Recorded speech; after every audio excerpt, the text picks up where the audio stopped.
I knew someone would eventually notice. Those were the words Grace Whitmore whispered into the dark 6 years before anyone heard them out loud. 6 years of walking to a mailbox that never held a single letter. 6 years of pretending an empty routine was nothing more than an old woman's habit. But on the morning her porch went silent and her curtains stopped moving, a biker named Ryan Carter looked at that closed mailbox and felt something cold settle in his chest.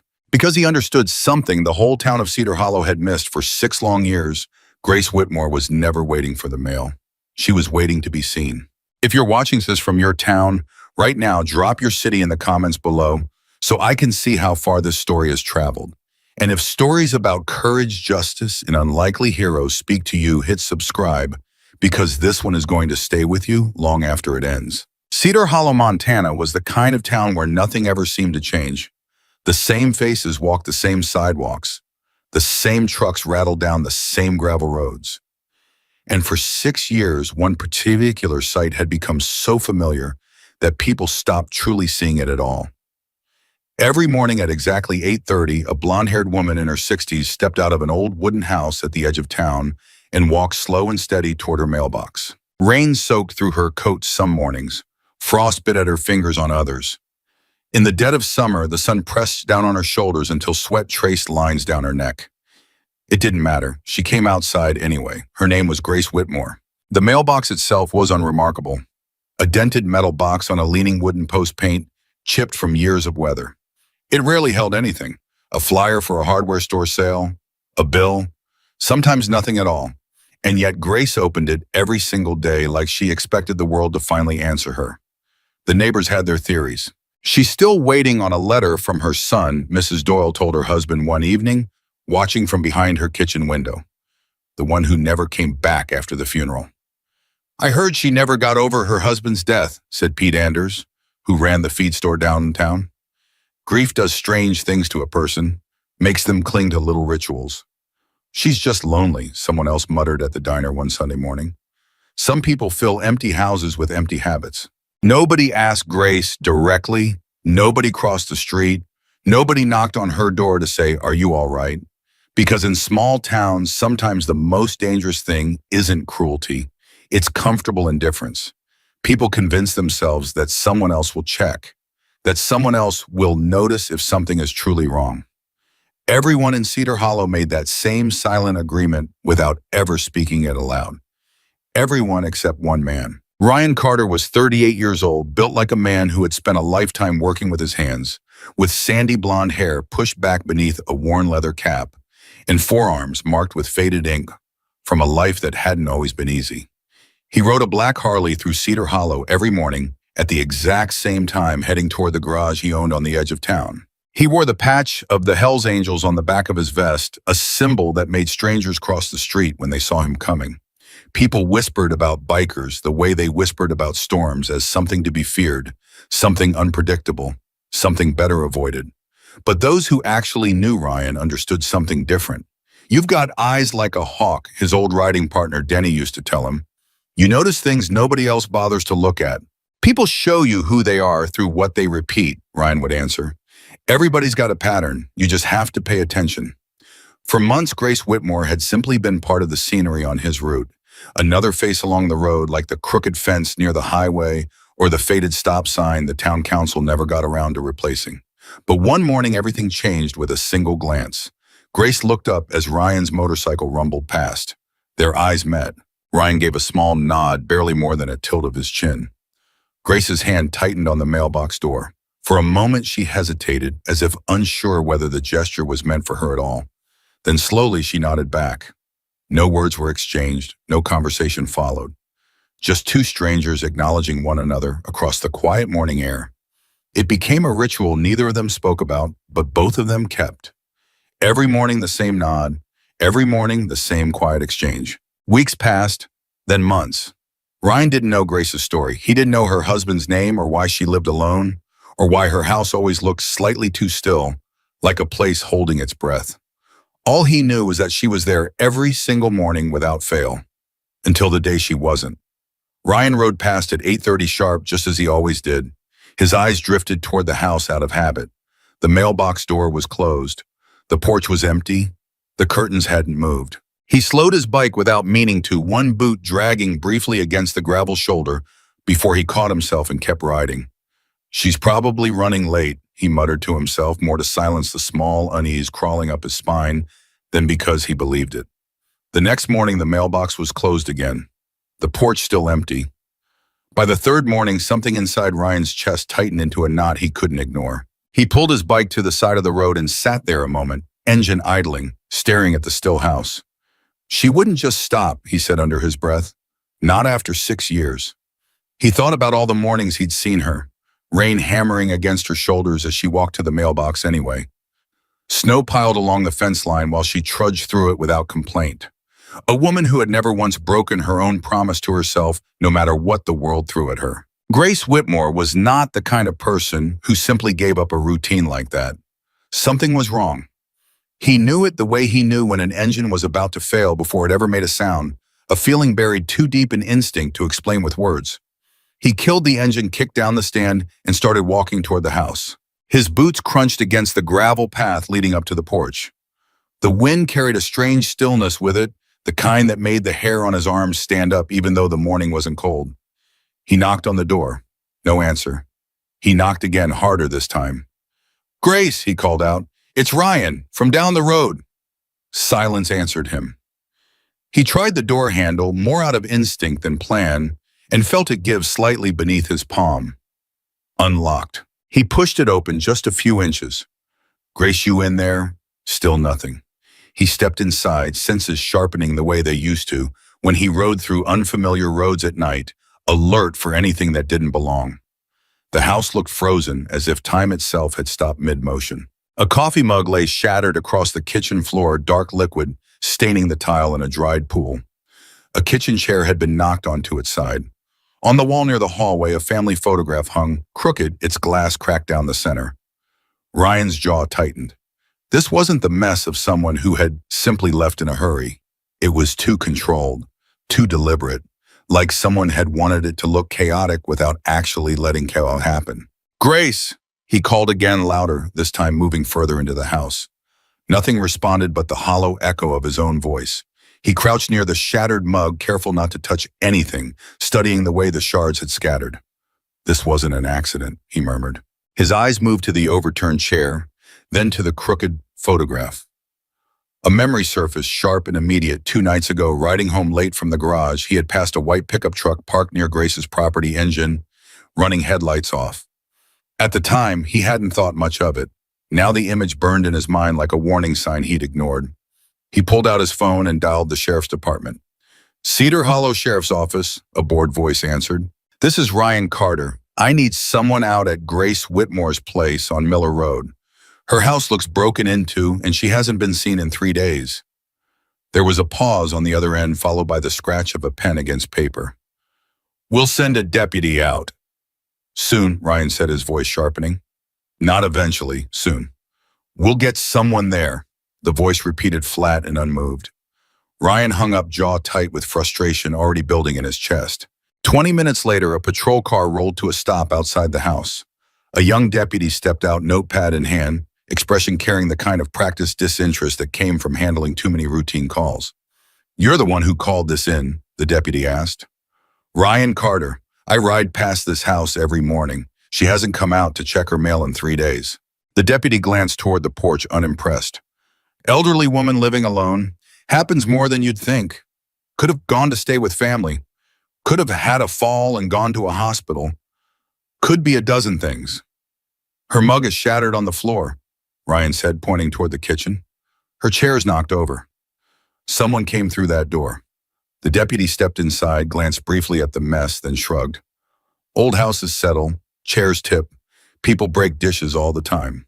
Ryan felt heat rise up his neck. "You're not even going to dust for prints. Sir, without clear evidence of forced entry or a struggle, this looks like a voluntary disappearance or an accident. We'll file a report." "A report," Ryan repeated flatly. "That's the process." Ryan clenched his jaw hard enough to feel it in his temples. "There was a white pickup parked outside 2 nights ago. Engine running, lights off. You gonna want to write that down too?" The deputy's pen paused briefly over his notepad before he scribbled something half-hearted. "Noted." It was clear to Ryan standing there in that too-quiet house that no one from the department was going to treat this the way it deserved to be treated. If Grace Whitmore was going to be found, it wasn't going to be because a system designed for convenience decided to take her disappearance seriously. It was going to be because someone refused to look away. Ryan walked back outside once the deputy left, standing on the porch steps staring at the empty mailbox down by the road. He thought about every single morning he'd seen her walk toward it, rain or shine, without missing a single day for 6 years. Why the mailbox? He muttered to himself. Why every single day? It didn't make sense as a habit born from grief. Grief made people withdraw, made people stop caring about small rituals. This felt different. This felt like discipline, like something Grace had built on purpose and refused to abandon no matter what. He walked down toward the mailbox and opened it carefully, half expecting to find something significant inside. It was empty. Of course it was. But as he closed the small metal door, something caught his eye near the post, a faint scuff mark in the dirt, as though someone had stood there recently, shifting their weight while they waited. Ryan crouched down, studying the mark. Fresh. Someone had been here. Recently. He straightened up slowly, glancing back toward the empty house, understanding sinking into his chest like a stone dropped into still water. This wasn't a case of an old woman wandering off or falling ill. Someone had been watching Grace's house, and now Grace herself was gone. He climbed back onto his Harley engine, roaring to life beneath him, and sat there a long moment before finally speaking aloud to no one but himself. She kept that routine for 6 years, he said. That wasn't loneliness. That was a signal. He didn't yet know what she'd been signaling or to whom or why. But he knew one undeniable truth in that moment. If the system wasn't going to look for her, he would.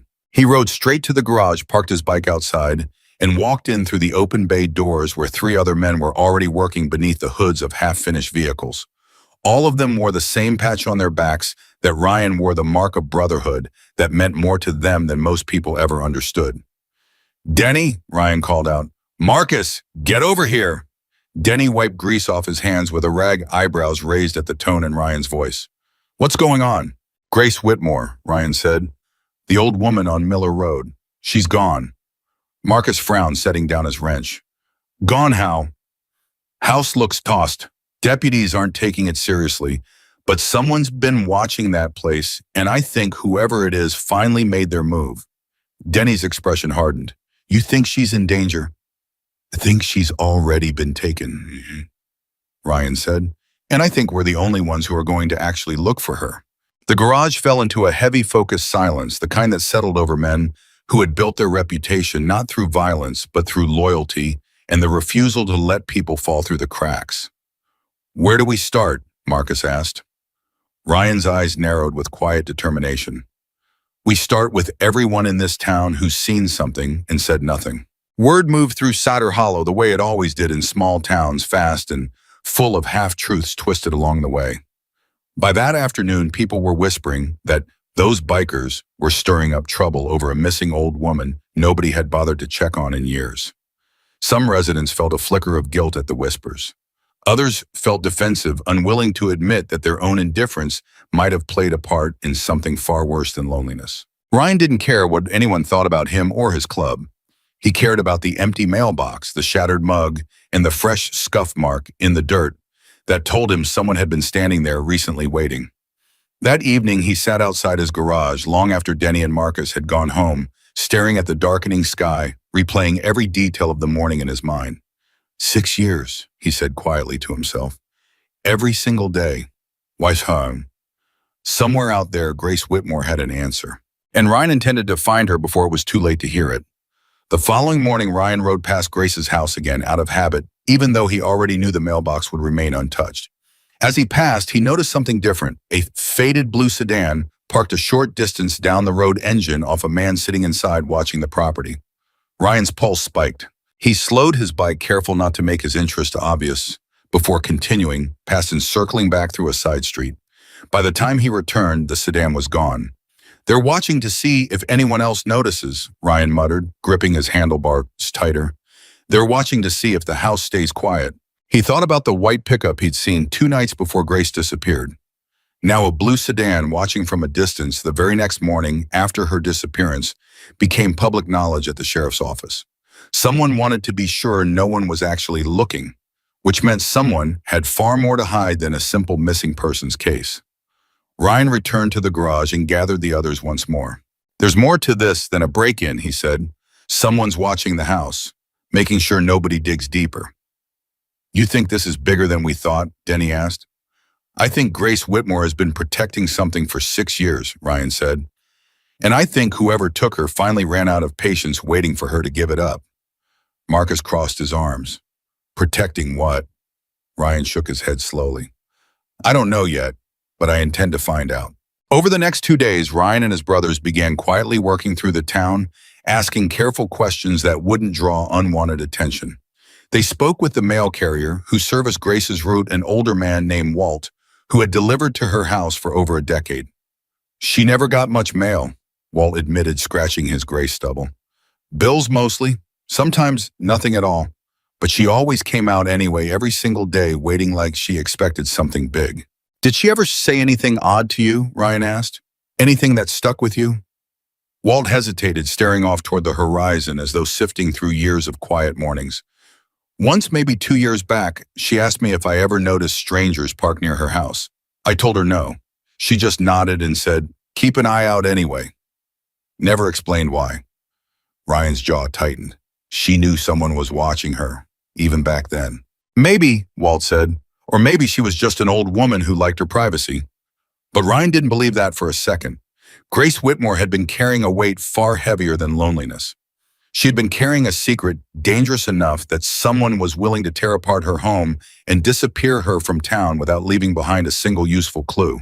That evening, Ryan sat parked outside Grace's darkened house engine, off watching the property in silence the way he imagined she must have watched the road every single morning for 6 long years. "You built a signal," he said quietly into the empty night air, as though speaking directly to her. "You wanted someone to notice if you ever disappeared." He thought back to the moment their eyes had first met months earlier, the small nod they'd exchanged without a single word spoken between them. "I noticed," he said. "I just wish I'd understood sooner."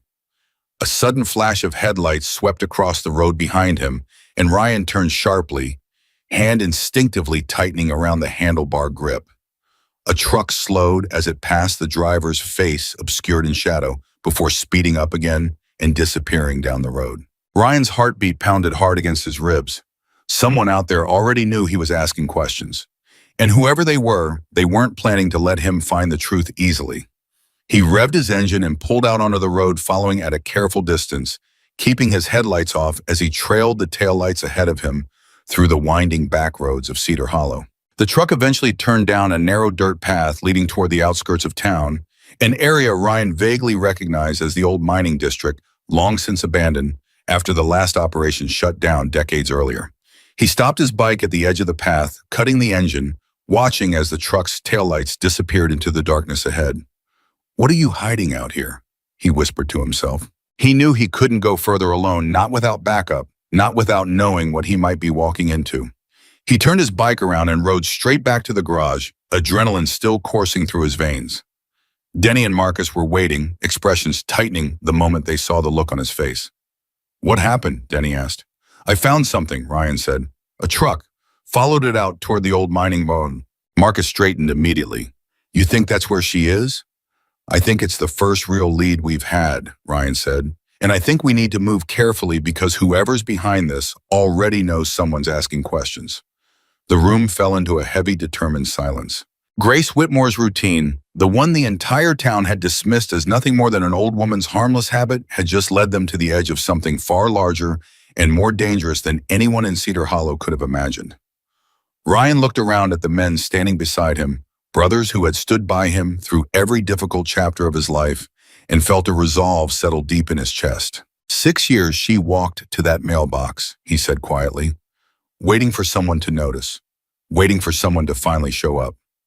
He looked toward the door, toward the darkness beyond it, toward the direction of that abandoned mining road, hiding secrets 6 years in the making. "She's not waiting anymore," Ryan said. "We're coming."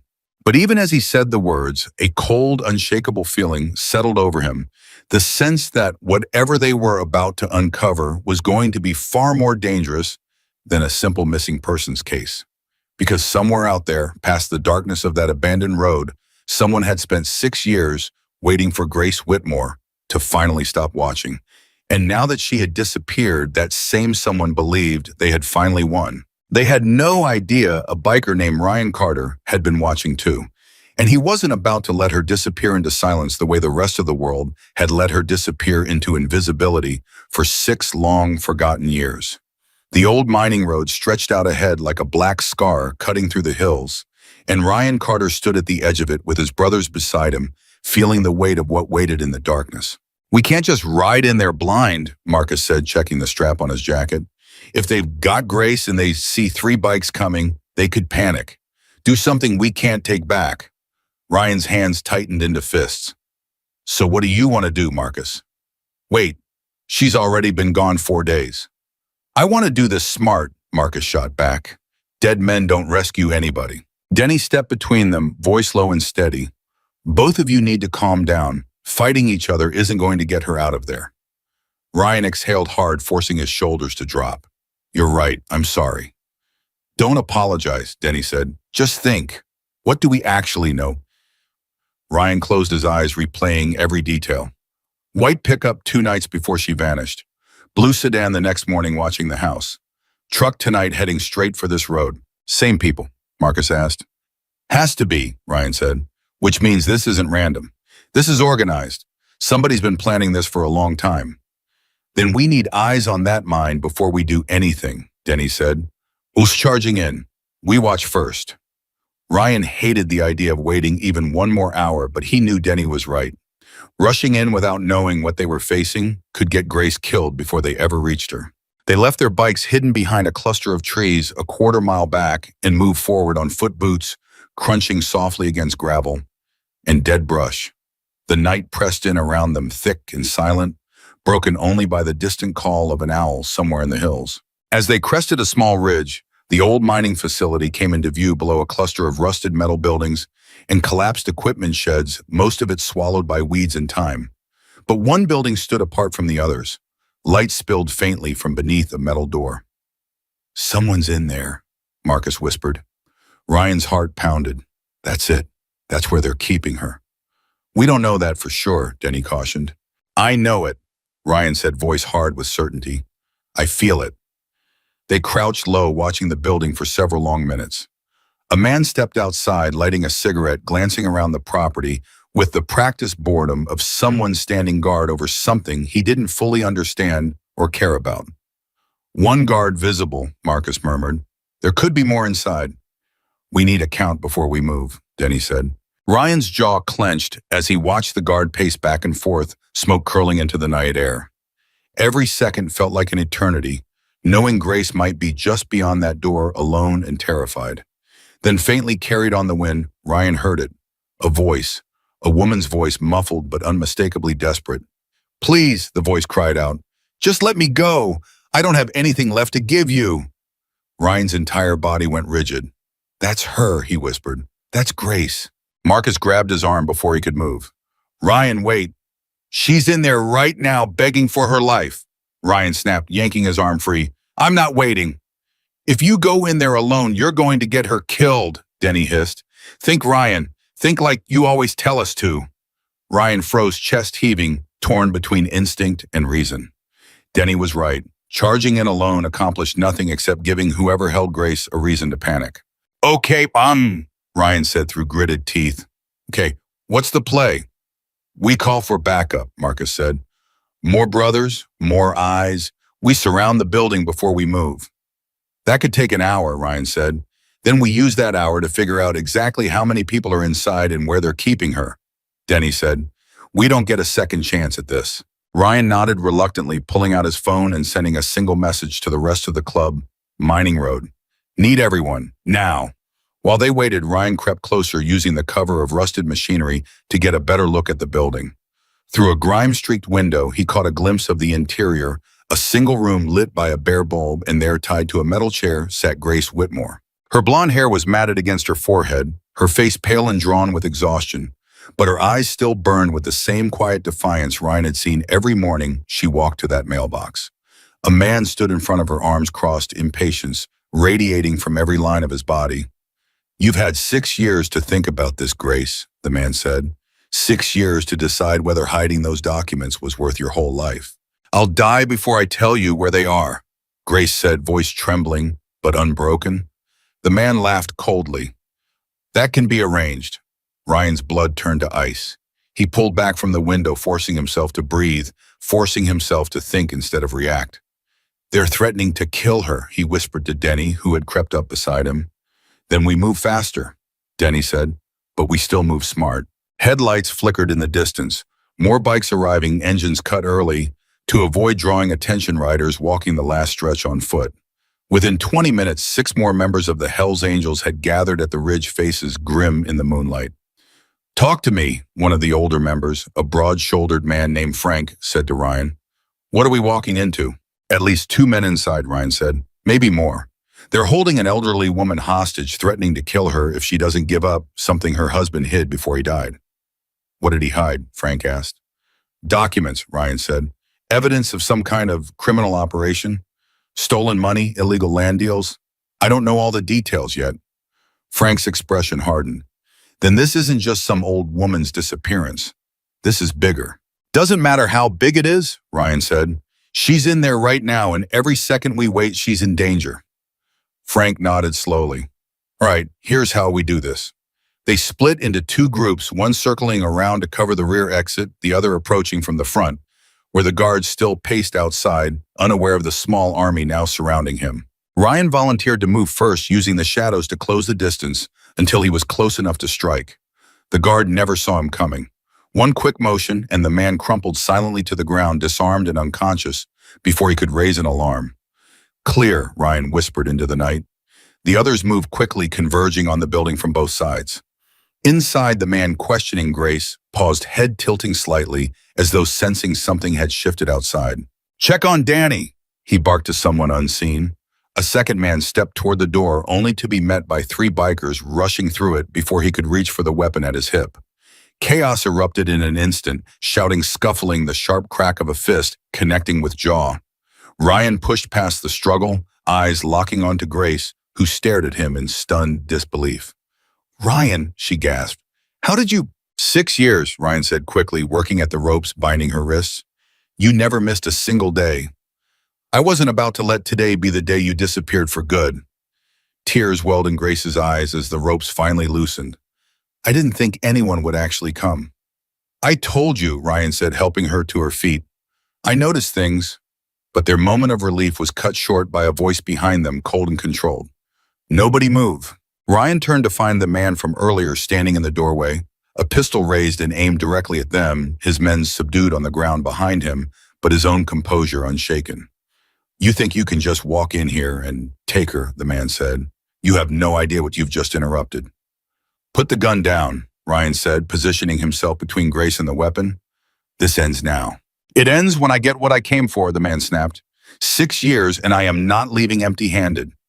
Grace's voice trembled, but held firm. "I already told you, I'll die before I give it to you." "Then maybe your biker friend dies first," the man said, shifting his aim toward Ryan. Time seemed to slow as Ryan stared down the barrel of the gun, every instinct screaming at him to move, to react, to do something before it was too late. Then from the darkness behind the gunman, Frank's voice cut through the tension. "Drop it!" The man spun, startled, only to find himself surrounded. Frank and 2 other bikers had circled around from the rear entrance, weapons drawn, leaving him no clear path of escape. For a long, breathless moment, nobody moved. Then the man's shoulders sagged, the fight draining out of him, as he realized the odds had shifted entirely against him. "This isn't over," he muttered, lowering the gun slowly to the ground. "For you it is," Frank said, stepping forward to restrain him. Ryan finally allowed himself to exhale, pulling Grace into a protective embrace as the chaos around them settled into controlled aftermath. Sirens wailed faintly in the distance, growing louder as police finally responded to the report Denny had called in the moment the confrontation began. "You're safe now," Ryan said quietly. "It's over." But Grace shook her head slowly, her eyes distant with something heavier than relief. "It's not over," she whispered. "Not until they know I'll never give them what they want." Ryan frowned confusion mixing with concern. What do you mean? Grace looked up at him, her expression suddenly fierce despite her exhaustion. There are more of them, Ryan. This man wasn't working alone. And the documents my husband hid, they're not just evidence of one crime. They're evidence that reaches far beyond this town. Ryan's stomach tightened. How far? Before Grace could answer, police cruisers screeched to a stop outside, officers rushing in to secure the scene and take the captured men into custody.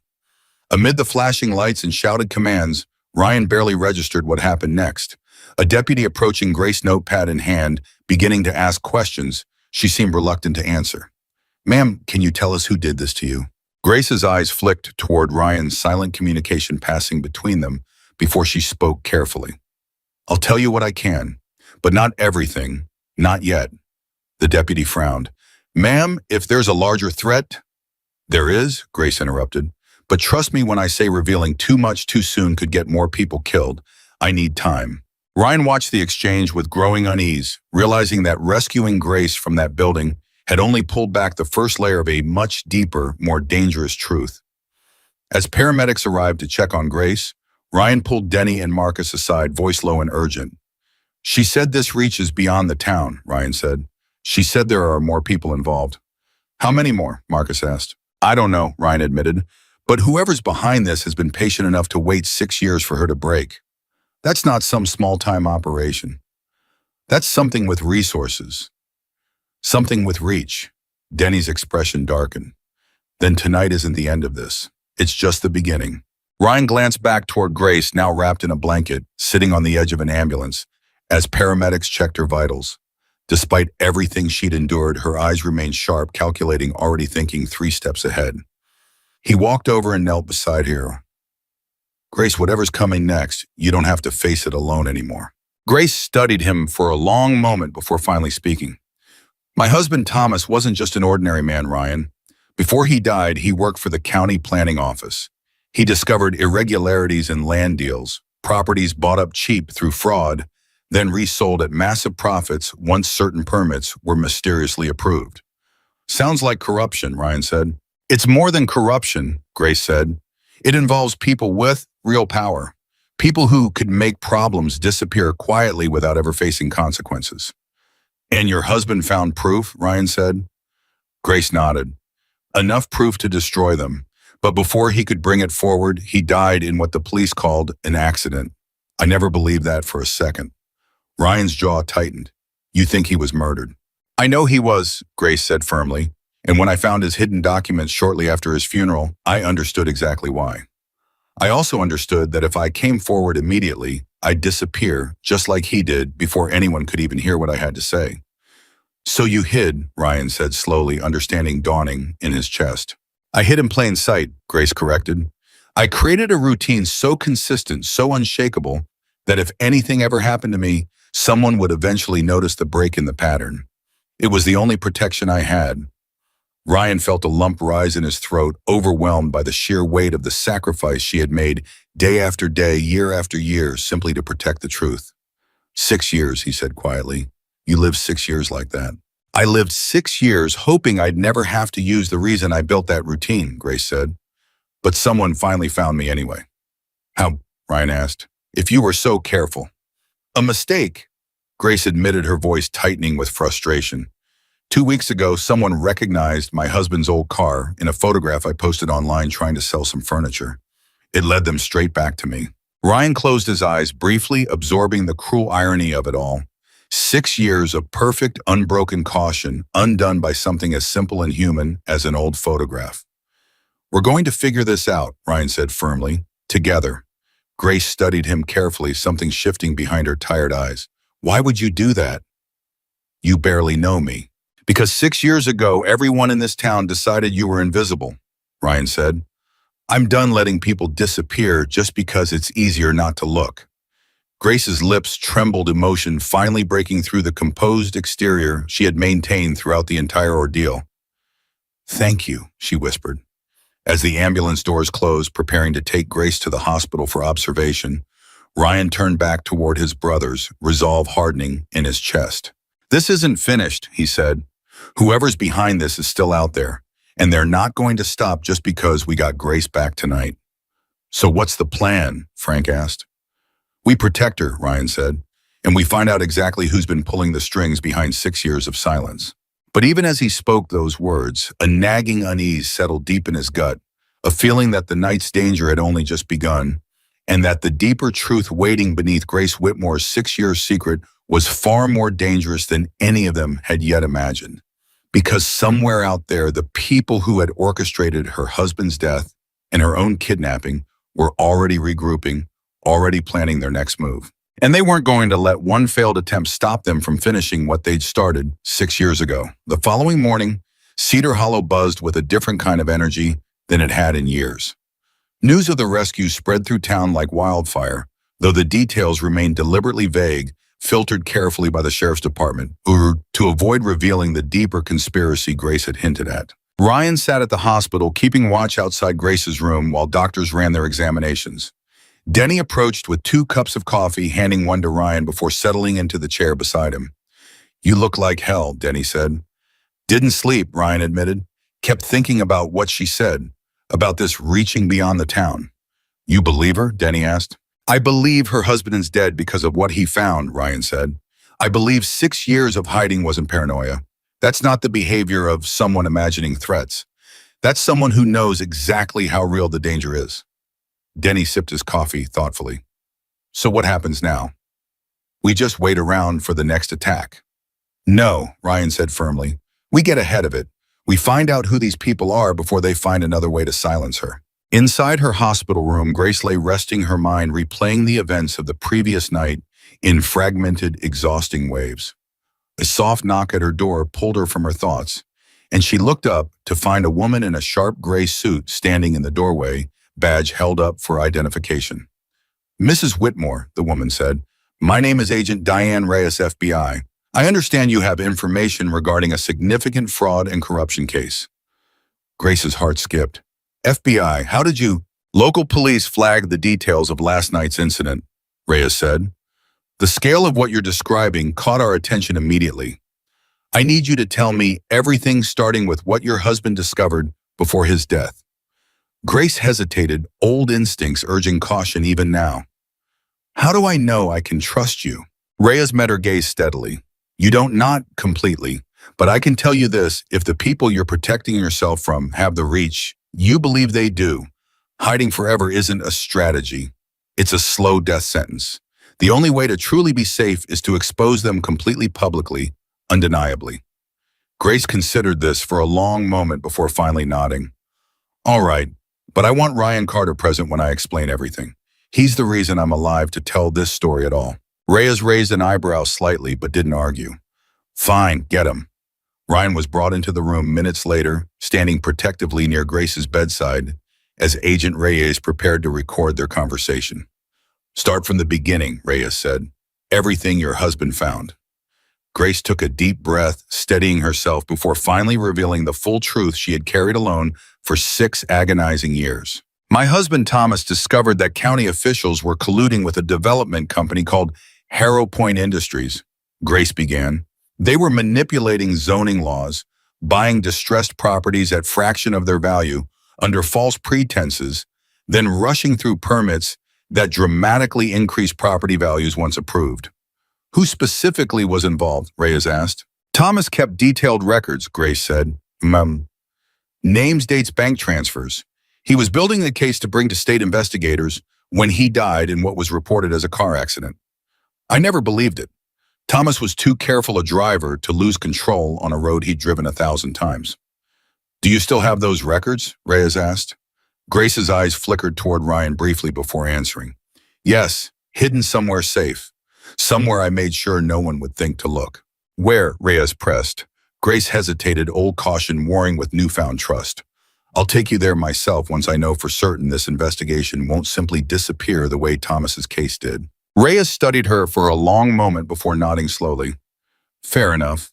But time isn't on our side, Mrs. Whitmore.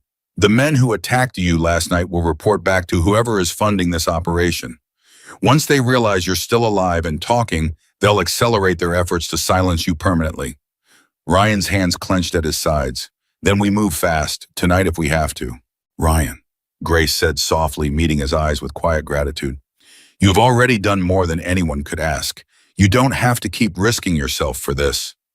6 years you protected the truth alone, Ryan said. You're not finishing this alone too. A heavy silence settled over the room, broken only by the quiet hum of hospital machinery. Agent Reyes finally stood gathering her notes. I'll arrange protective custody, she said. Effective immediately. Mrs. Whitmore, you'll be moved to a secure location until we can safely retrieve the evidence and build a solid case. And Ryan, Grace asked, can he stay involved? Reyes considered this for a moment. Given his role in your rescue and given how deeply you trust him, I think it's wise to keep him close. But Mr. Carter, understand this is now a federal matter. Reckless action could jeopardize everything. Ryan nodded firmly. Understood. As Reyes left the room to arrange logistics, Grace reached out and grasped Ryan's hand, her grip surprisingly strong despite her exhaustion. There's something else, she said quietly. Something I haven't told anyone yet. Ryan leaned closer. What is it? The man who held me last night, Grace said. He mentioned a name during his interrogation, a name I recognized immediately. Whose name? Ryan asked. Grace's expression darkened with old painful memory. Councilman Edward Hastings. Ryan's breath caught. Hastings was one of the most respected figures in the entire county, a man who had served on the county council for over 15 years, known publicly for his charitable work and community involvement. Hastings, Ryan repeated slowly. He's involved in this. He's not just involved, Grace said. Thomas's documents suggest he was the one orchestrating the entire scheme from the very beginning. Everyone else, they're just following his instructions. Ryan sat back stunned by the sheer scale of what they were now facing. This wasn't some small, contained conspiracy limited to a handful of corrupt individuals. This reached directly into the heart of local government itself. If Hastings finds out you're alive and cooperating with the FBI, Ryan said slowly, he's not going to stop until he silences you permanently. I know, Grace said, voice steady despite the fear evident in her eyes. That's why we can't wait. That's why we have to move before he realizes his men failed. Ryan stood abruptly, mind racing through possibilities. The evidence, Grace? Where is it exactly?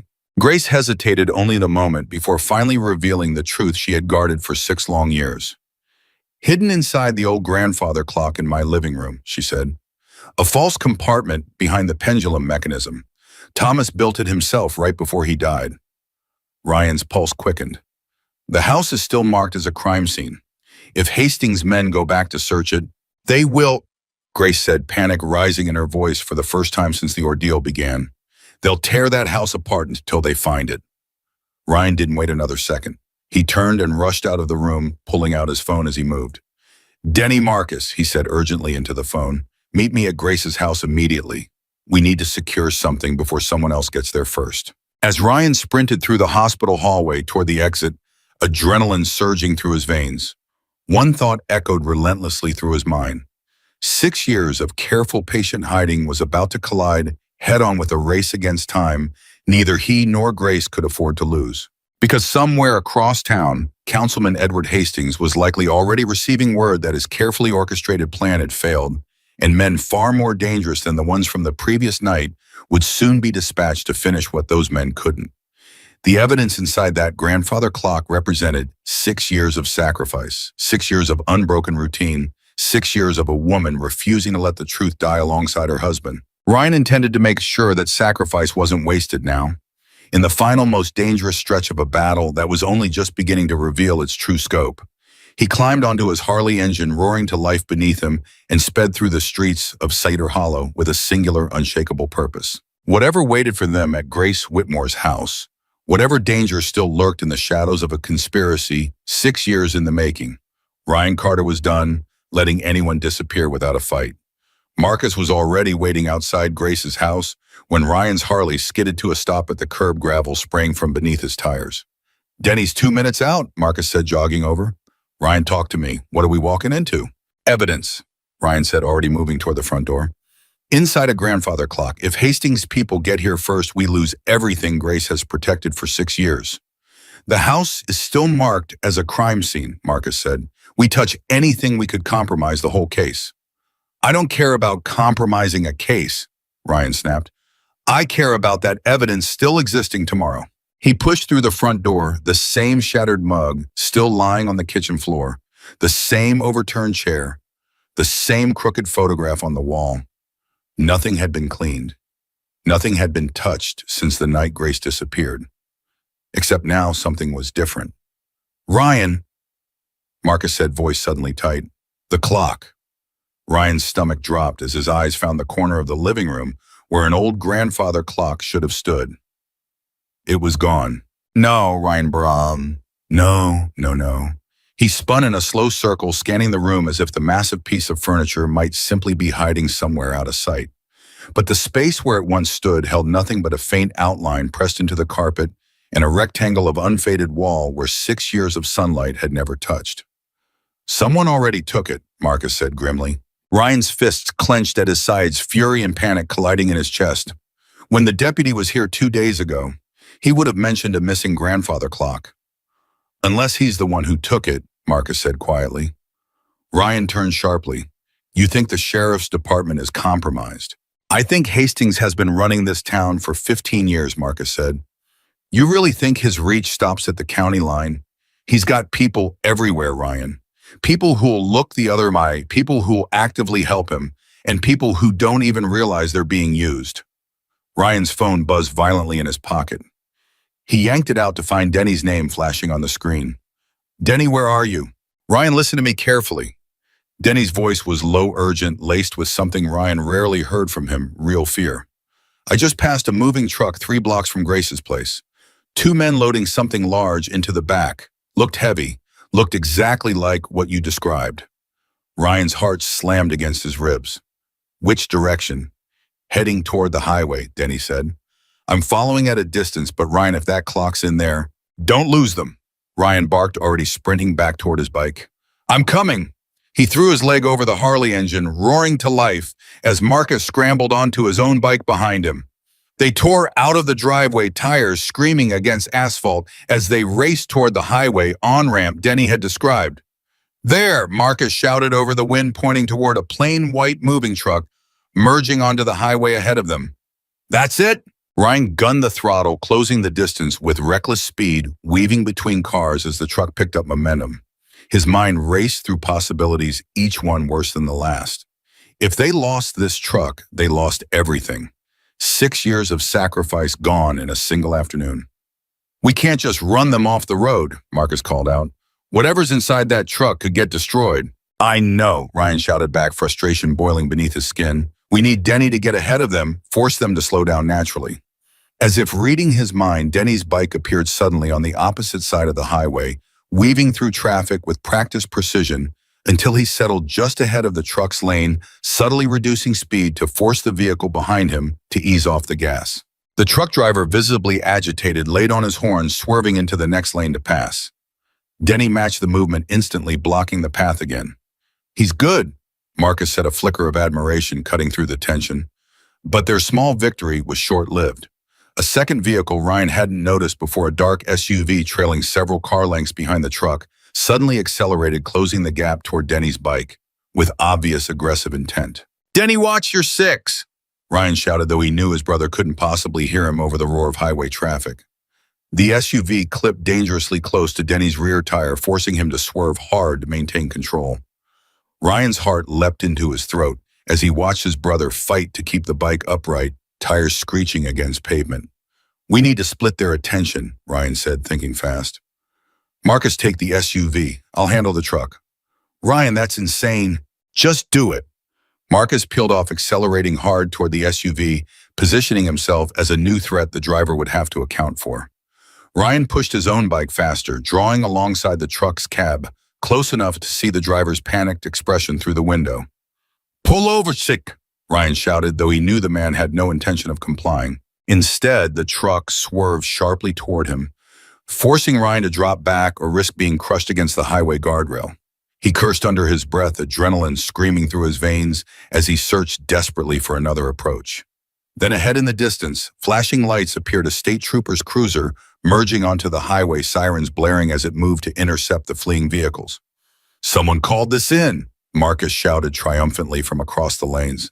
Ryan felt a flood of relief wash over him, though it was short-lived. The truck driver, seeing the approaching police vehicle, made a desperate, reckless decision, cutting hard across 3 lanes of traffic toward an exit ramp, tires screeching in protest. "He's not stopping," Denny shouted. "He's making a run for it." Ryan followed, heart pounding, as he navigated the sudden, chaotic maneuver, narrowly avoiding a collision with a minivan that swerved wildly to avoid the fleeing truck. The exit ramp curved sharply downward toward a service road running parallel to the highway, and the truck driver pushed his vehicle to dangerous speeds, clearly desperate to lose his pursuers before the state trooper could catch up. "He's heading toward the old industrial district," Marcus called out. "Dead end past the warehouses." "Then we've got him," Ryan said grimly. Sure enough, the truck driver's reckless flight led him directly into a narrow access road, bordered by abandoned warehouses, the pavement crumbling and overgrown with weeds, the road itself terminating abruptly at a rusted chain-link fence. The truck skidded to a stop just short of the barrier, and for a moment, everything went eerily silent. Then the driver's door flew open, and the man bolted from the vehicle, sprinting toward a gap in the fence line. "Let him go," Ryan said quickly, already dismounting his bike. "The clock matters more than catching him." Marcus and Denny arrived moments later, breathless from the pursuit, just as the state trooper's cruiser screeched to a stop behind them. "Everyone hands where I can see them," the trooper shouted, stepping out with his weapon drawn. "Officer, wait," Ryan said quickly, raising his hands. "There's evidence in that truck related to an active FBI investigation. Agent Diane Reyes can confirm everything." The trooper hesitated, radio crackling at his shoulder as he processed the unexpected claim. "FBI investigation." "Call her," Ryan urged. "Please. We don't have time to waste." Reluctantly, the trooper radioed dispatch, relaying Ryan's claim while keeping a wary eye on the 3 bikers standing before him. Several tense minutes passed before confirmation finally came through Agent Reyes herself, verifying the situation and requesting immediate backup to secure the scene. Only then did the trooper lower his weapon, though his suspicion remained evident. "You 3 better start explaining exactly what's going on here." Ryan quickly recounted the events of the past few days, watching as the trooper's expression shifted from skepticism to grim understanding. By the time backup arrived along with Agent Reyes herself, the truck had been secured, its rear doors pulled open to reveal the grandfather clock still intact, wedged carefully among old moving blankets. "That's it," Ryan said, relief flooding through him. "That's the clock." Reyes approached cautiously, snapping on a pair of gloves before carefully examining the ornate wooden case. "You're certain the evidence is hidden inside this?" "Grace said a false compartment behind the pendulum mechanism," Ryan confirmed. Reyes nodded, gesturing for her team to carefully load the clock into a secure evidence vehicle. "We'll examine it properly at the field office. If what Mrs. Whitmore says is true, this could be exactly what we need to bring charges against Hastings and everyone connected to him." Ryan exhaled a long breath, finally allowing himself a moment of cautious relief. "So this is it, we got it before they could destroy it." Reyes's expression remained carefully neutral. "We got the clock. Whether the evidence inside survived intact remains to be seen. And even if it did, Hastings will know by now that his men failed. That makes him more dangerous, not less." Ryan's brief relief curdled into fresh unease. "What do you mean?" "I mean, a man like Hastings doesn't survive 15 years in power without contingency plans," Reyes said grimly. "If he believes his exposure is imminent, he won't simply run. He'll fight back using every resource and connection he has left." As if summoned by her words, Ryan's phone buzzed sharply in his pocket. He glanced down to see an unknown number flashing across the screen. Hesitating only a moment, he answered. "Hello." A calm, measured voice spoke on the other end, sending an immediate chill down Ryan's spine. "Mr. Carter, I believe you've caused quite a bit of trouble for people who don't appreciate being inconvenienced." Ryan's grip tightened around the phone. "Who is this?" "You already know who this is," the voice said smoothly. "I simply wanted to offer some friendly advice. Walk away now, and no further harm needs to come to anyone. Continue interfering, and I promise you the consequences will extend far beyond Grace Whitmore." "Is that a threat?" Ryan growled. "Consider it a warning," Hastings said calmly. "You have brothers in your little club, Mr. Carter. Families. People you care about. It would be a shame if your reckless heroics brought unwanted attention to their lives as well." The line went dead before Ryan could respond, leaving him standing, frozen, phone still pressed against his ear, dread pooling heavily in his stomach. Ryan, Marcus asked, noticing the sudden change in his expression. What happened? Hastings, Ryan said quietly. He just called me directly. Reyes's head snapped up sharply. He called your personal phone. He threatened my club, Ryan said, voice tight with barely controlled anger. Said if I don't back off, he'll go after everyone I care about. Reyes's jaw tightened. That confirms exactly how dangerous this has become. Hastings wouldn't risk direct contact unless he felt genuinely cornered. So what do we do? Denny asked. We move faster, Reyes said firmly. I need every piece of evidence documented and secured immediately. And Mr. Carter, I strongly suggest you and your club take precautions. Hastings doesn't make idle threats. Ryan nodded grimly, though inside a fierce protective anger burned brighter than the fear Hastings had intended to instill. This man had already stolen 6 years of Grace Whitmore's life, orchestrated her husband's death, and now threatened the very brothers who had stood beside Ryan through countless difficult moments.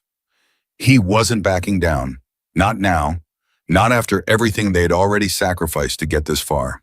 Take me to the field office, Ryan said to Reyes. Whatever's inside that clock, I want to see it confirmed myself. Reyes hesitated only briefly before nodding. All right, but after this, Carter, you need to disappear for a while. Let my team handle the rest.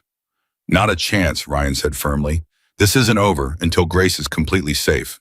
The drive to the federal field office passed in tense silence, Ryan's mind racing through every possible danger Hastings might unleash next. By the time they arrived, technicians had already begun carefully examining the grandfather clock, working meticulously to access the hidden compartment without damaging its contents.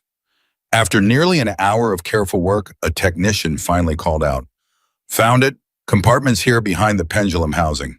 Reyes leaned in closely as the technician carefully extracted a sealed waterproof folder, protected inside layers of plastic wrapping that had clearly kept the documents safe from moisture and time.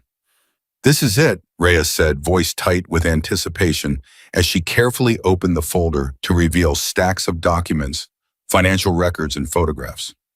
Ryan watched as Reyes flipped through the pages, her expression growing increasingly grim with each new revelation.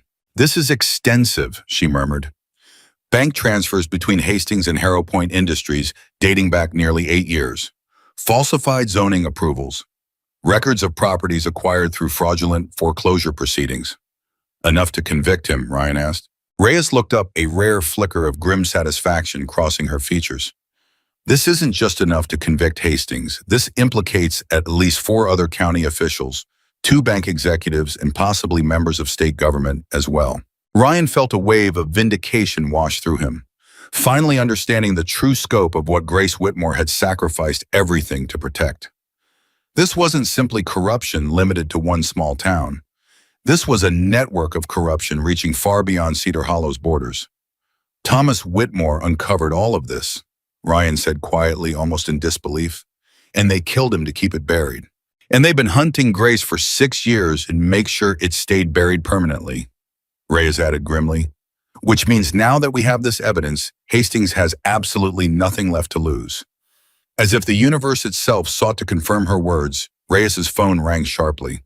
She answered immediately, her expression shifting rapidly from focus to alarm as she listened to whoever spoke on the other end. "When?" she demanded. "How many men?" Ryan's stomach tightened as he watched her expression darken further. "Understood. Increase security immediately," Reyes ordered before hanging up abruptly. "What happened?" Ryan asked. Reyes turned to him, her expression grave. "That was the hospital. Someone attempted to access Grace's secure room 20 minutes ago, posing as hospital staff. Security stopped them before they could reach her, but Hastings knows exactly where she is." Ryan finished, dread coiling tightly in his chest. "We're moving her immediately to a more secure location," Reyes said, already gathering her things. "Carter, you should come with us. If Hastings is willing to risk exposure attacking a hospital, he's not going to stop until Grace is silenced permanently." Ryan didn't hesitate, following Reyes and her team as they rushed back toward the hospital, sirens wailing through the streets of Cedar Hollow as urgency replaced caution entirely. When they arrived, chaos greeted them. Federal agents securing every entrance, hospital staff being carefully questioned, and Grace herself sitting rigidly upright in her hospital bed, pale with fear, but otherwise unharmed. "Ryan," she said the moment she saw him, relief flooding her exhausted features. "They tried again, didn't he?" They did, Ryan confirmed, moving quickly to her side. But you're safe. We're moving you somewhere more secure right now. Grace's hands trembled as she gripped his arm tightly. This isn't going to stop, is it? Not until Hastings is completely exposed. No, Ryan admitted honestly. It's not. Grace closed her eyes briefly, steadying herself before opening them again with renewed determination. Then let's make sure he's exposed as quickly as possible. Rhea stepped forward, addressing Grace directly. Mrs. Whitmore, we've recovered the documents your husband hid. They're extensive, more damaging than we initially anticipated. But securing a conviction, especially against someone with Hastings' influence, will require your direct testimony. I understand, Grace said firmly. I've spent 6 years protecting this truth. I'm not going to stop now, right before it finally matters. Ryan felt a surge of admiration and protective urgency wash through him simultaneously. This woman, who the entire town had dismissed as nothing more than a lonely eccentric, was displaying more courage in this single moment than most people showed in a lifetime. We'll protect you, Ryan said firmly, whatever it takes. As hospital staff and federal agents worked quickly to prepare Grace for transport, Ryan stepped outside briefly to update Denny and Marcus, who had been anxiously waiting for news. They tried to get to her here, Ryan said grimly. Hastings isn't backing down. Then neither are we, Denny said firmly. Marcus nodded in agreement. Whatever you need, Ryan, we're with you. Ryan felt a swell of gratitude toward his brothers, men who had stood beside him through every dangerous moment of the past several days without hesitation or complaint. We need to increase security around Grace at all times, Ryan said. Rotating shifts, constant vigilance. Hastings has already proven he's willing to take extreme risks. Consider it done, Denny said. As they finalized their plans, Ryan's phone buzzed once more, another unknown number flashing across the screen. His jaw tightened as he answered, already anticipating who would be waiting on the other end. Carter, Hastings' voice greeted him coldly. You continue to disappoint me. You're going down, Hastings, Ryan said flatly. The FBI has the documents, it's over. Hastings chuckled darkly. Documents can be discredited, Mr. Carter. Witnesses can be silenced. Nothing is ever truly over until I decide it is. Grace isn't backing down, Ryan said firmly, and neither am I. Then I suppose we'll simply have to see how far your loyalty extends. Hastings said, his tone carrying an unmistakable threat. Enjoy your victory while it lasts, Mr. Carter. It won't last long. The call ended abruptly, leaving Ryan staring at his phone, anger and determination burning fiercely within him. He's not going to stop, Ryan said quietly to his brothers. Not until he's completely destroyed, or we are. Denny placed a firm hand on Ryan's shoulder. Then we make sure it's him. As they prepared to move Grace to a secure federal facility, Ryan couldn't shake the unsettling certainty that Hastings' next move would be his most desperate, most dangerous attempt yet to protect the empire he had spent years building through corruption and violence. 6 years of Grace Whitmore's careful, patient sacrifice had finally cracked open the truth.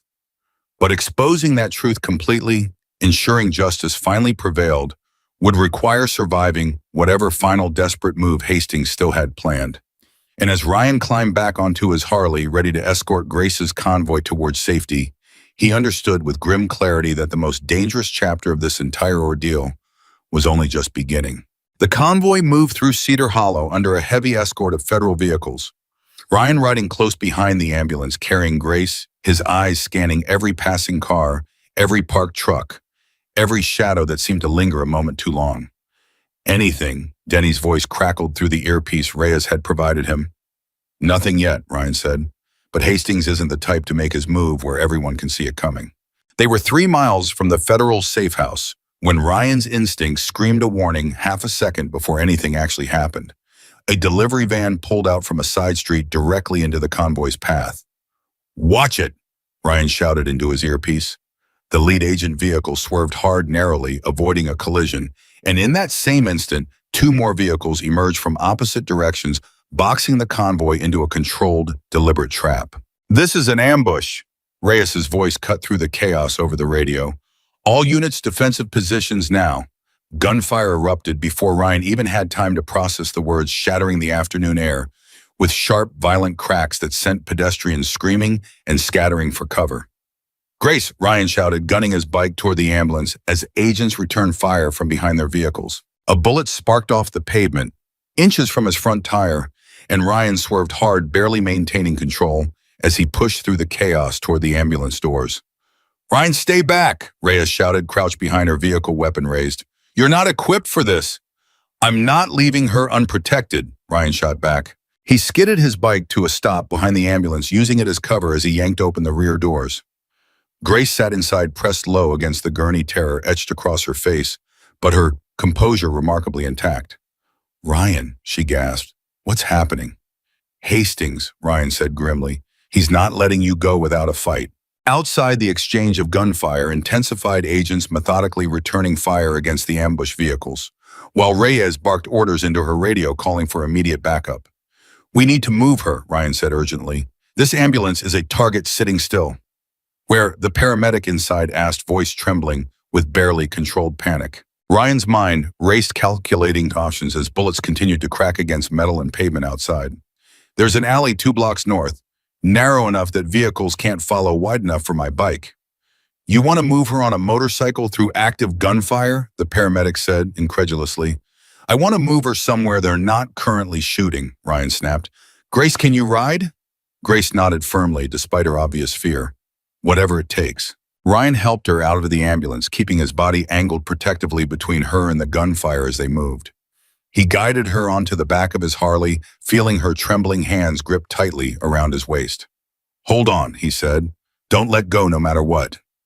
He gunned the throttle, peeling away from the chaos just as another spray of gunfire shattered the ambulance's side mirror where they'd been standing moments before.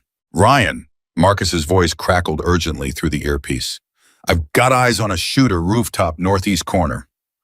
"Copy!" Ryan shouted back, weaving sharply as he navigated through the panicked chaos of fleeing civilians and stalled traffic. Behind him, Denny had already broken off from his defensive position, engine roaring, as he cut through a parking lot to intercept anyone attempting to follow Ryan's escape route. Ryan reaches the alley. Marcus had described the narrow passage between 2 brick buildings, offering temporary shelter from the gunfire still echoing behind them.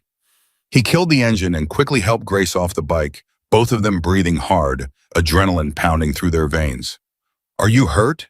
Ryan asked urgently, checking her over. "I'm fine," Grace said, though her voice trembled. "Ryan, this is exactly what I was afraid of. This is why I hid for 6 years. And you're still here," Ryan said firmly, gripping her shoulders. "You survived 6 years of hiding, and you're going to survive this too." A sudden noise at the mouth of the alley made them both freeze. A figure appeared silhouetted against the daylight beyond, moving with slow, deliberate menace. Ryan pushed Grace behind him instinctively.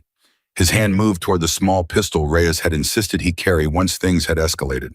"Ryan Carter," a familiar voice called out. "You really are as troublesome as Hastings described." The man stepped further into the alley, and Ryan recognized him immediately as one of the men from the mining facility, the one who had escaped during their initial rescue attempt. "You should have stayed hidden," Ryan said coldly. "And you should have minded your own business," the man replied, raising a pistol of his own. Time slowed as Ryan pushed Grace further back, positioning his body fully between her and the approaching threat. "Last chance to walk away," Ryan warned. The man's only response was a cruel smile as his finger tightened against the trigger. A single shot rang out, but it wasn't from the man's gun. Denny appeared suddenly at the alley's entrance behind the gunman weapon still raised from the shot he'd just fired into the man's shoulder, sending him crumbling to the ground with a pained cry. "You all right?" Denny called out, rushing forward to secure the fallen man's weapon. Ryan exhaled shakily, relief flooding through him. "You couldn't have announced yourself a little sooner." "Didn't want to give him time to react," Denny said grimly, kicking the pistol further away from the wounded man's reach. Grace sagged slightly against the brick wall, overwhelmed by the sudden violence, but Ryan caught her before she could collapse entirely. "We need to get you somewhere safer," Ryan said. "Now." Reyes's voice crackled urgently through Ryan's earpiece. "Carter, report your position. We've secured the ambush site, 3 suspects in custody, 2 wounded, 1 dead. We need eyes on Whitmore immediately." "She's safe," Ryan replied.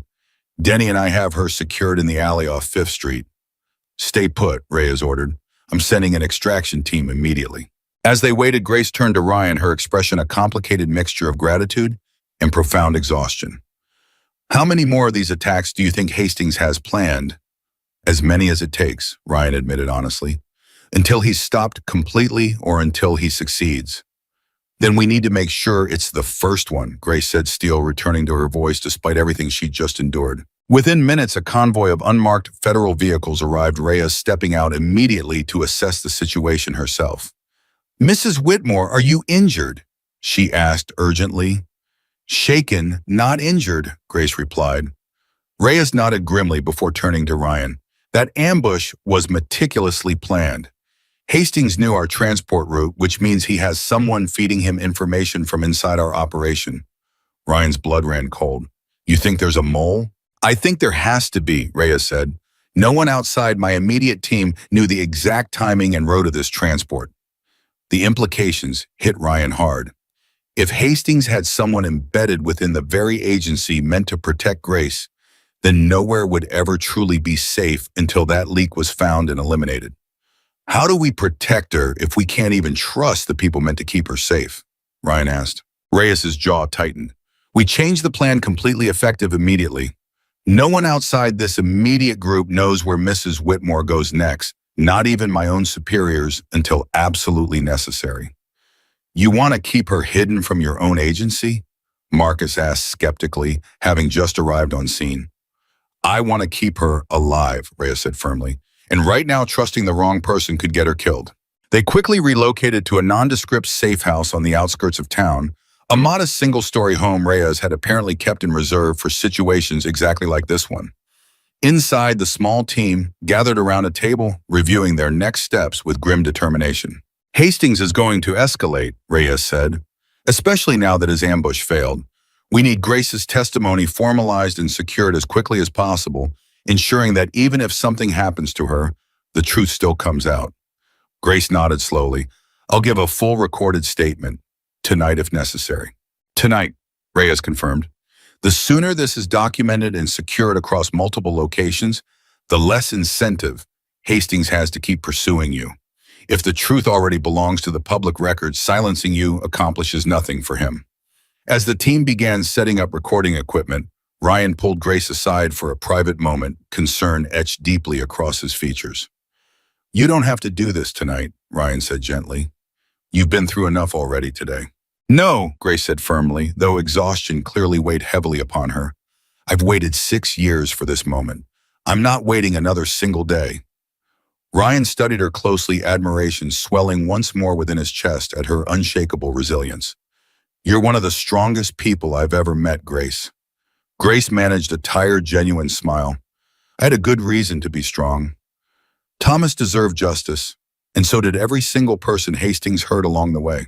As Grace prepared to give her formal statement, Ryan stepped outside, briefly needing a moment to process the overwhelming events of the day.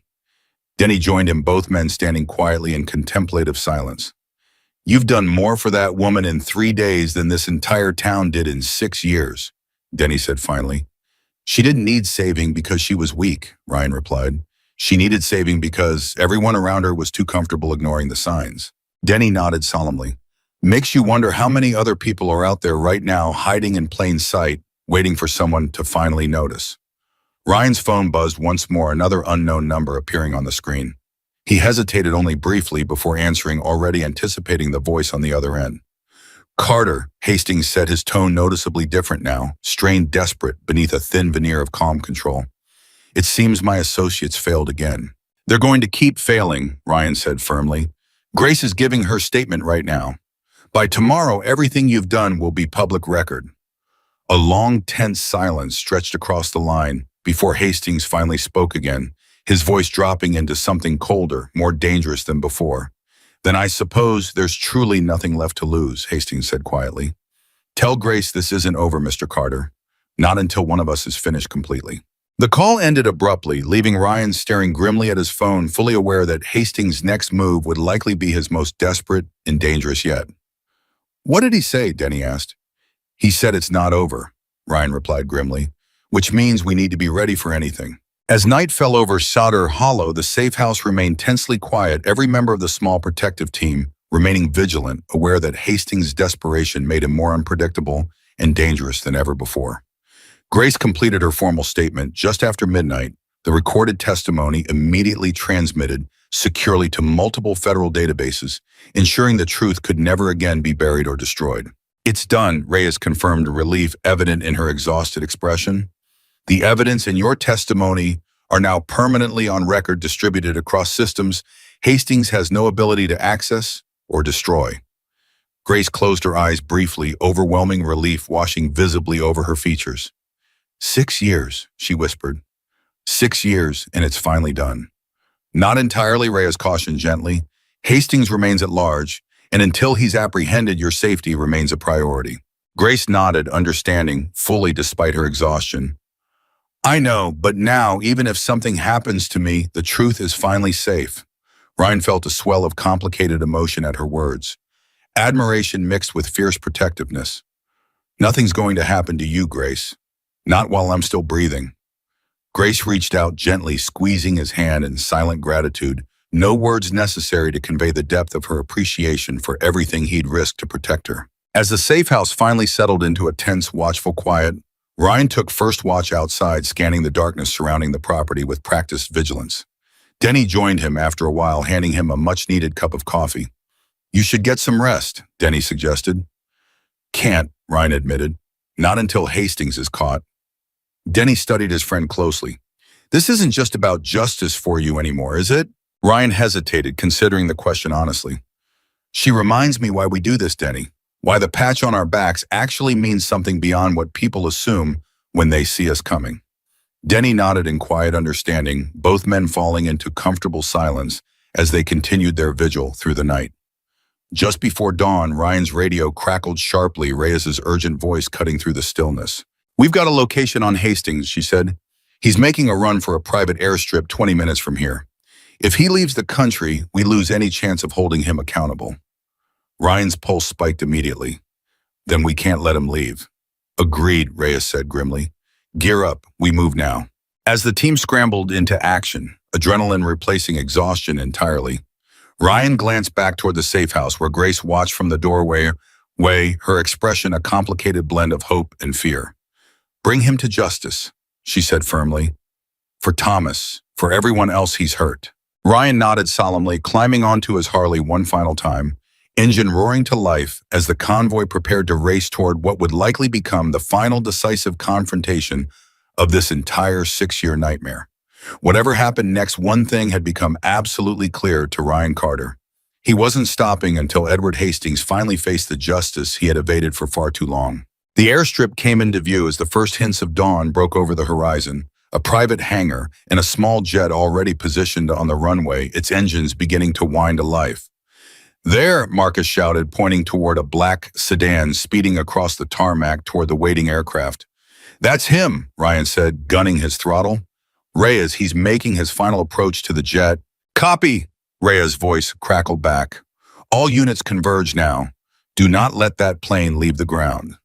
The convoy split federal vehicles cutting across access roads to flank the runway from multiple directions, while Ryan, Denny, and Marcus tore straight down the perimeter fence line, engines screaming.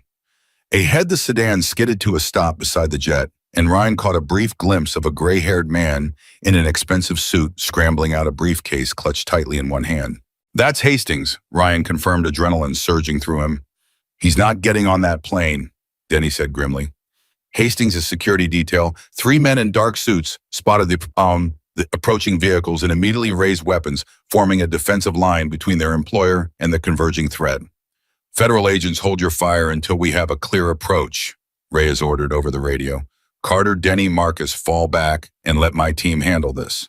Ryan ignored the order, pushing his bike faster, unwilling to let Hastings escape after everything Grace had sacrificed.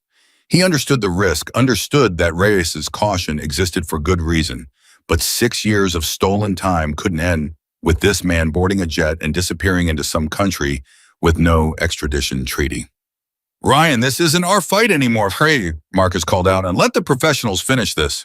"It became our fight the moment they took her," Ryan shot back, though he eased his speed slightly, some rational part of his mind acknowledging Marcus wasn't wrong. Gunfire erupted from Hastings' security detail as federal agents closed in their vehicles, forming a tight perimeter around the jet.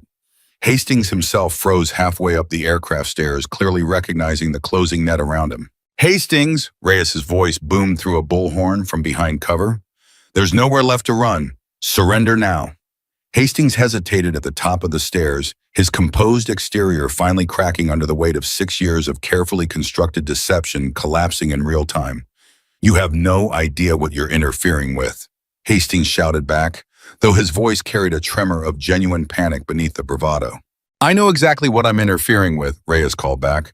Fraud, murder, kidnapping, attempted murder of a federal witness.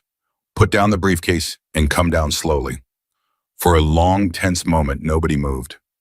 Ryan watched from behind the cover of an equipment shed, heart pounding, as he waited to see whether Hastings would surrender or make one final desperate gamble. Then Hastings' hand moved toward his jacket. Weapon, one of the agents shouted. Chaos erupted instantly. Agents opening fire as Hastings' security detail scrambled to return cover fire. The exchange lasting only seconds before two of the security men crumpled to the ground, wounded and disarmed. Hastings himself dove back into the jet's cabin, and the aircraft's engines suddenly roared louder, the pilot clearly attempting a desperate takeoff despite the chaos surrounding the runway. He's trying to leave anyway, Marcus shouted. Ryan's mind raced, calculating the plane's trajectory as it began rolling forward down the runway, agents scrambling to intercept but hopelessly out of position to stop several tons of accelerating aircraft. Ryan, don't, Denny warned, seeing the look in his friend's eyes. But Ryan was already moving, gunning his Harley directly toward the runway's access point, positioning himself in a desperate, reckless gamble to intercept the jet before it could gain enough speed to lift off. Ryan, Rhea's voice screamed through the radio. Get out of there! Ryan ignored her, pushing his bike to its absolute limit at tires screaming against pavement as he angled toward the runway itself, watching the massive aircraft accelerate directly toward him.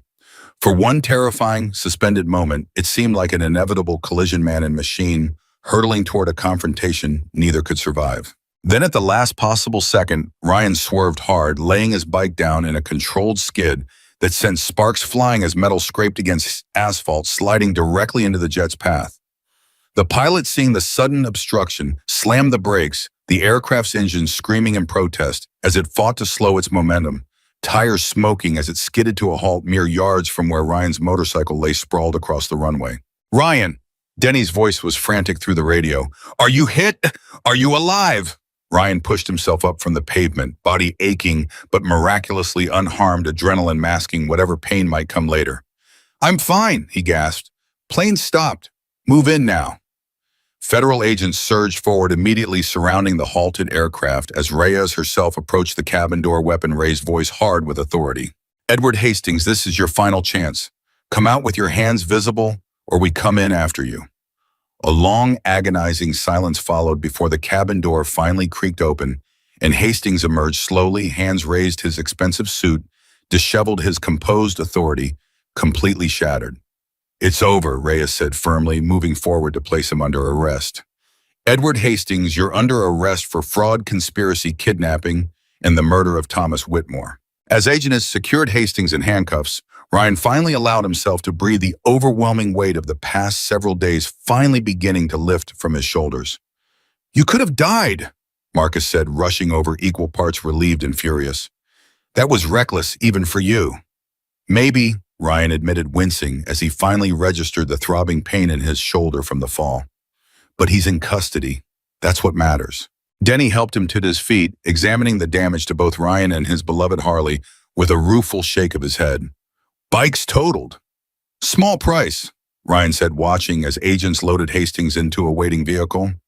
Reyes approached moments later, her expression a mixture of exasperation and grudging respect.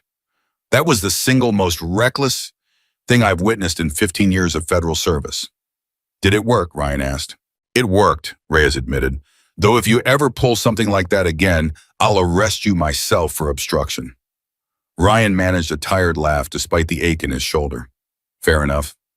As the scene finally began to settle, ambulances arriving to treat the wounded and process the chaos of the morning's confrontation, Ryan's thoughts turned immediately to Grace, wondering how she would react to finally hearing that Hastings had been captured. He didn't have to wait long. Within the hour, Reyes drove him personally back to the safe house where Grace waited anxiously by the window, having monitored the entire operation through updates relayed by the remaining security detail. The moment Ryan stepped through the door, Grace rushed forward, relief and gratitude overwhelming her exhausted features. "You caught him," she said, voice trembling with emotion. "It's really over." "It's over," Ryan confirmed, and for the first time since this entire ordeal began, he felt the truth of those words settle fully into his chest. Grace's eyes filled with tears. 6 years of carefully guarded pain and fear are finally beginning to release. "Thomas can finally rest," she whispered. "The truth is finally free." Ryan gently embraced her, understanding fully the depth of what this moment truly represented. 6 years of isolation, of walking to an empty mailbox every single morning, hoping desperately that someone would eventually notice her silent cry for help. Someone finally had. In the weeks that followed, the story of Edward Hastings' corruption dominated headlines across the state. The extensive evidence Thomas Whitmore had sacrificed his life to protect, finally bringing long overdue justice to dozens of victims who had suffered under Hastings' fraudulent schemes. Cedar Hollow itself transformed in ways nobody could have anticipated. The same neighbors who had once dismissed Grace as nothing more than a lonely eccentric now approached her with genuine remorse, finally understanding the painful truth behind her carefully maintained routine. "I'm sorry," Mrs. Doyle said one afternoon, approaching Grace's porch with a plate of freshly baked cookies. "I should have asked why you walked to that mailbox every single day. I should have cared enough to find out." Grace accepted the gesture graciously, though the weight of 6 years of isolation couldn't be erased entirely by a single apology. "You're here now," she said gently. "That's what matters." Similar conversations played out across town in the weeks that followed. Neighbors finally recognizing the painful cost of their collective indifference, resolving quietly among themselves to never again let someone disappear into isolation without at least asking Wimbo. Ryan visited Grace regularly during her recovery, their initial silent nods evolving into genuine, comfortable friendship built on the extraordinary circumstances that had brought them together. "You know," Grace said one afternoon as they sat together on her porch, "I used to wonder what kept you riding past my house every single morning at exactly the same time." "Habit mostly," Ryan admitted with a small smile. "Though I suppose somewhere along the way it stopped being about the route and started being about making sure you were okay." Grace studied him thoughtfully. "You saved my life, Ryan, not just from Hastings, but from 6 years of being invisible." "You saved yourself," Ryan corrected gently. "You survived 6 years of isolation, protecting the truth even when it would have been so much easier to give up. I just happened to notice." Grace shook her head firmly. "Noticing matters more than you realize. Most people never bother to look closely enough to see what's really happening around them." As the legal proceedings against Hastings moved forward, Grace's testimony proved instrumental in securing not only his conviction, but also exposing the full network of corruption he had built over nearly a decade. Several county officials faced their own charges, and the fraudulent land deals that had displaced dozens of families were finally reversed, providing long overdue restitution to victims who had suffered silently for years. During the trial itself, Grace took the stand with quiet, unwavering dignity, recounting the painful details of her husband's murder and her own 6-year struggle to protect the truth without becoming another casualty of Hastings' ruthless ambition. Every single morning, Grace testified, her voice steady despite the emotional weight of her words. "I walked to that mailbox because I refused to let my husband's death be meaningless. I refused to let fear silence a truth that deserved to be heard."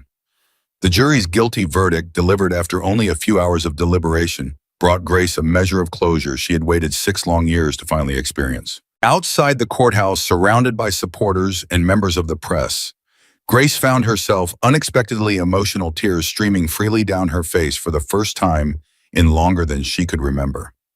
"It's finally over," she said, embracing Ryan tightly amid the celebratory chaos. "Thomas finally has justice. And you finally have your life back," Ryan added gently. Grace pulled back slightly, studying him with an expression of profound gratitude. "I don't know how to properly thank you for everything you've done." "You don't need to thank me," Ryan said firmly. "Just promise me you'll never let yourself disappear again." "Not like that."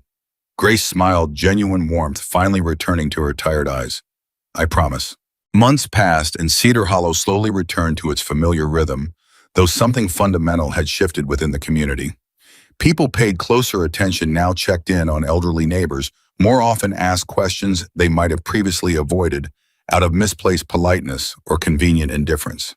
Grace herself continued her daily walk to the mailbox each morning, though now the ritual carried an entirely different meaning. No longer a silent signal born from fear and isolation, it became instead a quiet celebration of survival, resilience, and the community that had finally learned to truly see her. Ryan still rode past every morning on his new motorcycle, though now their exchange extended far beyond a simple nod.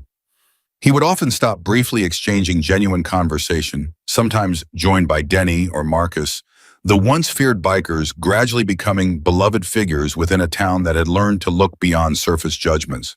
"You know," Grace said one crisp autumn morning as Ryan paused beside her mailbox, "when Thomas first mentioned wanting to hide those documents somewhere safe, I never imagined it would take a biker gang to finally bring them to light." Ryan chuckled warmly. Life has a strange way of connecting people who need each other most. Grace nodded thoughtfully, gazing down the quiet street that had once felt so isolating, but now felt genuinely like home. "I used to believe I was completely alone in this fight. Turns out I just hadn't yet found the people willing to truly pay attention." As their friendship continued to deepen over the following months, Ryan found himself reflecting often on the lessons this entire ordeal had taught him about the profound danger of indifference and the extraordinary power of simply choosing to notice. "You taught this whole town something important," Ryan told Grace one evening as they shared coffee on her porch. "Sometimes the bravest thing a person can do isn't fighting loudly. Sometimes it's simply refusing to disappear quietly." Grace smiled warmly, appreciation evident in her tired but peaceful eyes. "And sometimes the bravest thing another person can do is finally choose to look closely enough to notice." Their conversation was interrupted by the distant rumble of motorcycles approaching Denny and Marcus arriving for their now regular Sunday visit. The once intimidating bikers, greeted warmly by neighbors who understood now exactly how deeply their courage had impacted their entire community. As the small group gathered together sharing laughter and genuine warmth on Grace's porch, Ryan couldn't help but marvel at how dramatically life could shift from isolation and fear into genuine connection and healing. Grace Whitmore had spent 6 long years walking silently to an empty mailbox, hoping desperately that someone somewhere would finally notice her unspoken cry for help. Someone had. And in noticing her, an entire community had rediscovered something profoundly important about human connection, empathy, and the quiet courage required to truly see the people around them rather than simply looking past them. Grace's story became legendary throughout Cedar Hollow, inspiring a renewed commitment among residents to look closer, to ask questions, and to never again allow indifference to become complicity in someone else's suffering. Ryan Carter, once judged unfairly by strangers based solely on the patch he wore, became known throughout the community as living proof that true character had nothing to do with outward appearances and everything to do with the courage to act when it truly mattered. Grace Whitmore's mailbox, once a quiet symbol of isolation and unspoken desperation, transformed permanently into a powerful reminder of resilience, community, and the life-changing difference one person's attention could make. Because in the end, the real danger was never the 6 years Grace spent walking silently to that mailbox. The real danger had always been the possibility that nobody would ever truly notice, but someone finally did. And because Ryan Carter chose to pay attention when it mattered most, Grace Whitmore's 6 years of quiet, desperate hope finally found the answer she had been waiting for all along. Justice had been served. Truth had finally been set free, and Grace Whitmore was never invisible again.